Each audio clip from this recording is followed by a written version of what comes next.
சற்று முன் வெளியான முக்கிய அறிவிப்பு, ரூபாய் நோட்டுகள் திடீர் மாற்றம். ஸோ இதை பற்றி தான் இந்த வீடியோவில் ரொம்ப தெளிவாக நம்ம பார்க்க போகிறோம். ஸோ வீடியோவை கடைசி வரைக்கும் முழுமையாக பாருங்கள். அப்போ தான் இதை பற்றின முழு விவரங்களும் உங்களுக்கு தெளிவாக புரியும். நீங்கள் இப்போ தான் டிடி தமிழ் அப்டேட்ஸ் சேனலை முதல் முறையாக பார்க்குறீங்க அப்படின்னா சப்ஸ்கிரைப் பண்ணாதவங்க இப்போவே சப்ஸ்கிரைப் பண்ணிக்கோங்க. அண்ட் கூடவே பக்கத்தில் வர பெல் ஐக்கோனையும் கிளிக் பண்ணி ஆல் அப்படிங்கிற ஆப்ஷனை செலக்ட் பண்ணி வச்சுக்கோங்க. ஸோ அப்போ தான் நம்ம அடுத்தடுத்து போடக்கூடிய அனைத்து புதிய தகவல்களும் உங்களுடைய மொபைலுக்கு உடனே நோட்டிஃபிகேஷனாக வந்து சேரும். அண்ட் வீடியோக்குள்ளே போகிறதுக்கு முன்னாடி இந்த வீடியோ உங்களுக்கு பிடிச்சிருக்கு அப்படின்னா லைக் பட்டனை கிளிக் பண்ணி லைக் பண்ணிக்கோங்க. நம்ம Reserve Bank of India RBI இப்போ ஒரு செம அதிரடியான அப்டேட்டு கொடுத்துருக்காங்க. இனிமேல் நம்ம ஊரில் காகித நோட்டுகளுக்கு பதிலாக பிளாஸ்டிக் ரூபாய் நோட்டுகள் வரப்போகுது. எனது பிளாஸ்டிக்கா? அப்போது பழைய நோட்டெல்லாம் செல்லாதா? 2016 நடந்த மாதிரி திரும்பவும் டிமானிட்டைசேஷனா? இந்த மாதிரி பல கேள்விகளுக்கு விடைய இந்த வீடியோவில் டீட்டெயில்டாக பார்த்துடலாம். நம்ம தினசரி வாழ்க்கையில் டீ கடையில் இருந்து பஸ் டிக்கெட் வரைக்கும் அதிகமாக யூஸ் பண்ணுறது இந்த 10-20 ரூபாய் நோட்டுகள் தான். அதிகமாக கைமாறுறதால இந்த நோட்டுகள் ரொம்ப சீக்கிரமாகவே கசங்கி அழுக்காகி கிழிஞ்சும் போயிடுது. இப்படி டேமேஜ் ஆகிற நோட்டுகளுக்கு பதிலாக புது நோட்டுகளை அச்சடிக்க மட்டுமே கவர்மெண்ட்டுக்கு வருஷத்துக்கு 4875 கோடி செலவாகுதாம்.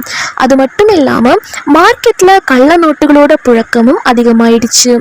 கடந்த ஒரு வருஷத்துல மட்டும் சுமார் 2 லட்சம் கள்ள நோட்டுகள் பிடிக்கப்பட்டிருக்கு. இதுக்கெல்லாம் ஒரு நிரந்தர எண் கார்டு போடுறதுக்காக தான் RBI இந்த பிளாஸ்டிக் பாலிமர் நோட்டுகளை களமிறக்க போறாங்க. இந்த பிளாஸ்டிக் நோட்டோட ஸ்பெஷல் என்ன அப்படின்னா, இந்த பாலிமர் நோட்டுகள் தண்ணியில நனைஞ்சாலும் ஒன்றும் ஆகாது, ஈஸியா கிழியாது. சாதாரண காகித நோட்டுகளை விட இது 6 மடங்கு அதிக நாள் உழைக்கும். இதனால நோட்டு அச்சடிக்கிற செலவு பெருமளவு மிச்சமாகும். இதுக்கு நீண்ட ஆயுளும் இருக்கு. அடுத்ததா, இந்த பிளாஸ்டிக் நோட்டுகளை அவ்வளோ ஈஸியா யாராலையும் போலியா அச்சடிக்கவே முடியாது. இதுல ஒரு செம மாசான விஷயம் என்னன்னா, இந்த பிளாஸ்டிக் தாள்களை தயாரிக்க உலகளாவிய நிறுவனங்களுக்கு RBI இப்போ டெண்டர் விட்டுருக்காங்க. ஆனா இதுல ஒரு ஸ்ட்ரிக்டான ரூல்ஸ் போட்டிருக்காங்க. அதாவது நாட்டின் பாதுகாப்பு காரணங்களுக்காக சீனா மற்றும் பாகிஸ்தான் நாடுகளை சேர்ந்த கம்பெனிகளோ அவங்களோட மூலப்பொருட்களோ அந்த நாட்டு ஊழியர்களோ கூட இந்த நோட்டு அச்சடிக்கிற ப்ராசஸில் சம்மந்தப்படவே கூடாது அப்படின்னு கராராக சொல்லிட்டாங்க. இப்போ எல்லார் மைண்ட்லேயும் ஓடுற ஒரே ஒரு கேள்வி இதுதான், பழைய நோட்டு என்ன ஆகும்? பயப்படவே வேணாம்.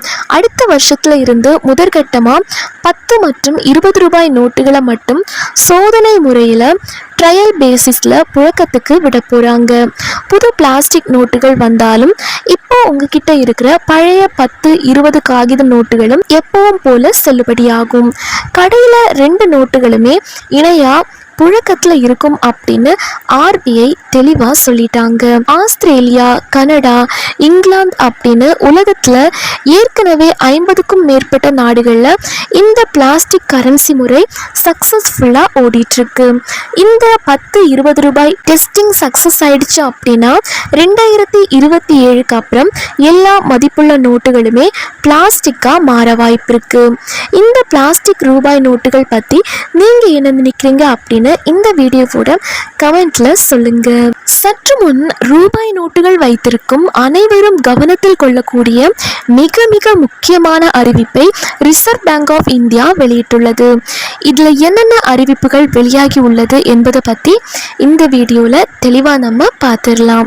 இந்தியாவில் கடந்த 2016ஆம் ஆண்டு ரூபாய் 1000 மற்றும் 500 ரூபாய் நோட்டுகளை பண மதிப்பிழப்பு செய்வதாக பிரதமர் மோடி அறிவித்தார். இதையடுத்து புதிதாக 500 ரூபாய் கொண்டு வரப்பட்டது. அதே போல 1000 ரூபாய் நோட்டுக்கு பதில் ரூபாய் 2000 நோட்டு அச்சடிக்கப்பட்டது. தற்போது 2000 ரூபாய் நோட்டு புழக்கத்தில் இல்லை. ரூபாய் நோட்டுகள் விஷயத்தில் ரிசர்வ் வங்கி புதிய மாற்றங்களை கொண்டு வர உள்ளது. அதன்படி இந்தியாவில் பிளாஸ்டிக் அல்லது பாலிமர் நோட்டுகளை அறிமுகம் செய்ய RBI நோட்டு அச்சடிக்கும் நிறுவனம் உலகளாவிய நிறுவனங்களிடமிருந்து பாதுகாப்பான பாலிமர் தாள்களை வழங்குவதற்காக விண்ணப்பங்களை கோரியுள்ளது. இந்த நிறுவனங்கள் நவீன பாதுகாப்பு அம்சங்கள் ஏற்கனவே சேர்க்கப்பட்ட பாலிமர் தாள்களை தயாரிக்க வேண்டும். எதிர்காலத்தில் இந்த தாள்களை பயன்படுத்தி இந்திய ரூபாய் நோட்டுகள் அச்சிடப்படும். பொதுமக்கள் தினந்தோறும் காய்கறி கடை முதல் பஸ்ஸில் பயணம் வரை அதிகமாக பயன்படுத்துவது 10 மற்றும் 20 ரூபாய் நோட்டுகளாகும். அதனால்தான் இந்த நோட்டுகள் மிக சீக்கிரமாகவே அழுக்காகி விடுகின்றன, சீக்கிரமாகவே கிழிந்து விடுகின்றன. இப்படி கிழிந்த நோட்டுகளுக்கு பதிலாக புதிய நோட்டுகளை அச்சடிக்க அரசுக்கு ஆண்டுதோறும் 4875 கோடி ரூபாய் வரை செலவாகிறது. காகித நோட்டுகளைப் போலவே கள்ள நோட்டுகளை தயாரிப்பதும் இப்போதெல்லாம் மார்க்கெட்டில் அதிகமாகிவிட்டது. கடந்த ஒரு வருடத்தில் மட்டும் 2 லட்சம் கள்ள நோட்டுகள் பிடிபட்டுள்ளன. ஆனால் புதிதாக வரவிருக்கும் பிளாஸ்டிக் நோட்டுகளை அவ்வளவு சீக்கிரம் எளிதில் யாராலும் போலியாக அச்சடிக்க முடியாது. தண்ணீரில் நனைந்தாலும் இது கிழியாது. காகித நோட்டை விட 6 மடங்கு அதிக காலம் உழைக்கும் என்பதால் அரசின் அச்சடிப்பு செலவும் மிச்சமாகும். அதனால்தான் தற்போது டெண்டர் விடப்பட்டுள்ளது. 20 மற்றும் 10 ரூபாய் நோட்டுகளைத்தான் எல்லோருமே பயன்படுத்தி டேமேஜ் ஆவதால் முதல் கட்டமாக இவைகளை பிளாஸ்டிக் நோட்டுகளாக மாற்றி சோதனை செய்ய ரிசர்வ் வங்கி திட்டமிட்டுள்ளது. நாட்டின் பாதுகாப்பு மற்றும் நாணய தயாரிப்பு ரகசியங்களை கருத்தில் கொண்டு ரிசர்வ் வங்கி இந்த டெண்டரில் ஒரு முக்கிய நிபந்தனை விதித்துள்ளது. இந்த பிளாஸ்டிக் நோட்டுகளை தயாரிக்கும் பணியில் சீனா மற்றும் பாகிஸ்தான் நாடுகளின் நிறுவனங்களோ அங்குள்ள மூலப்பொருட்களோ அல்லது அந்த நாடுகளை சேர்ந்த ஊழியர்களோ எந்த காரணத்தை கொண்டும் சம்பந்தப்படக்கூடாது என்று ரிசர்வ் வங்கி தெளிவாக நிபந்தனை விதித்துள்ளது. புதிய பிளாஸ்டிக் நோட்டுகள் புழக்கத்திற்கு வந்தாலும் பொதுமக்கள் அச்சப்பட தேவையில்லை. இப்போது உங்களிடம் இருக்கும் பழைய காகித 10-20 நோட்டுகள் எப்போதும் போல செல்லும். கடைகளில் பழைய காகித நோட்டுகளும் புதிய பிளாஸ்டிக் நோட்டுகளும் இணையாக செல்லும் என்று ரிசர்வ் வங்கி அறிவித்துள்ளது. இந்த 10 மற்றும் 20 ரூபாய் நோட்டுகளுக்கான சோதனை முயற்சி முழு வெற்றி பெற்ற பிறகு நாட்டில் மற்ற மதிப்புள்ள ரூபாய் நோட்டுகளையும் பாலிமர் எனப்படும் பிளாஸ்டிக் தாள்களுக்கு மாற்ற ரிசர்வ் வங்கி திட்டமிட்டுள்ளது. இதன் மூலம் இந்திய நாணய சந்தை முழுவதும் கள்ள நோட்டுகள் இல்லாத பாதுகாப்பான சூழல் உருவாகும் என எதிர்பார்க்கப்படுகிறது. இதை பத்தி நீங்க என்ன நினைக்கிறீங்க அப்படிங்கிறத மறக்காம கமெண்ட்ல சொல்லுங்க. இந்த வீடியோ உங்களுக்கு பிடிச்சிருக்கு அப்படின்னா மறக்காம ஒரு லைக்கை போட்டுருங்க.